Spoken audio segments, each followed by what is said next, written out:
بسم اللہ الرحمن الرحیم والصلاة علی النبی الکریم وعلی آلہ وصحبہ اجمعین۔ قرآن پاک کے شروع میں، ہر سورت کے شروع میں کسی کے شروع میں مکی لکھا ہوا ہے، کسی کے شروع میں مدنی لکھا ہوا ہے۔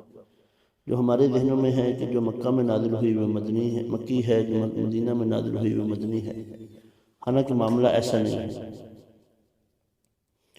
صورتحال یہ ہے کہ جو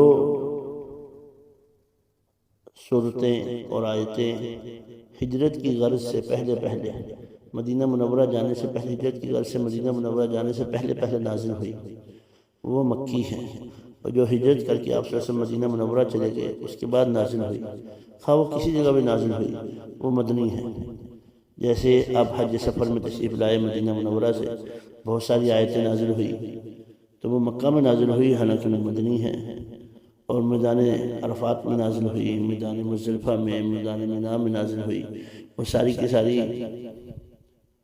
مدنی آیتیں ہیں۔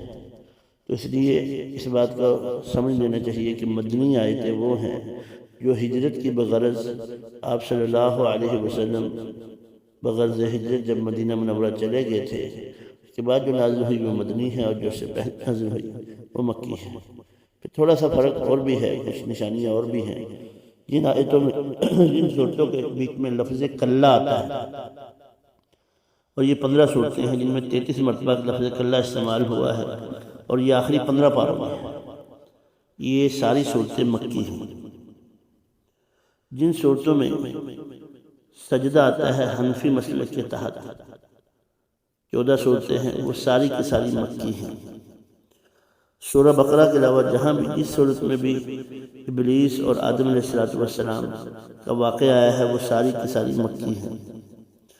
ہر وہ صورت جس میں جہاد کے آیات کے احکامات نازل ہوئے ہیں وہ مدنی ہیں۔ ہر وہ آیت یا صورت جس میں منافقین کا ذکر ہے وہ مدنی ہے۔ اور اس کے ساتھ ایک اور بات بھی ہے کہ مکی صورتوں میں عموماً جو پکارنے کا انداز ہے میرے پیارے رب کا، وہ ہے یا ایہا الناس، اے انسانوں، اور مدنی صورتوں میں یا ایہا الذین آمنوا، اے ایمان والو۔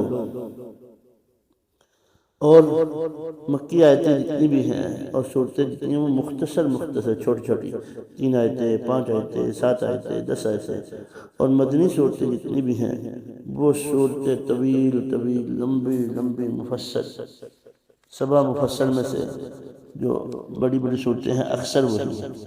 پھر مکی صورتوں میں توحید، رسالت، آخرت، حشر، نشر کے احکامات ہیں، اور مدنی صورتوں میں اہل کتاب، منافقین کا ذکر ہے، احکامات کا ذکر ہے، مسائل کا ذکر ہے۔ اللہ پاک ہمیں عمل کرنے کی توفیق عطا فرمائے۔ یہ تفسیر کی باتیں ہیں، یہ تفسیر کے لیے ضروری ہیں، اس لیے عرض کر دی جاتی ہے۔ واللہ اعلم بالصواب۔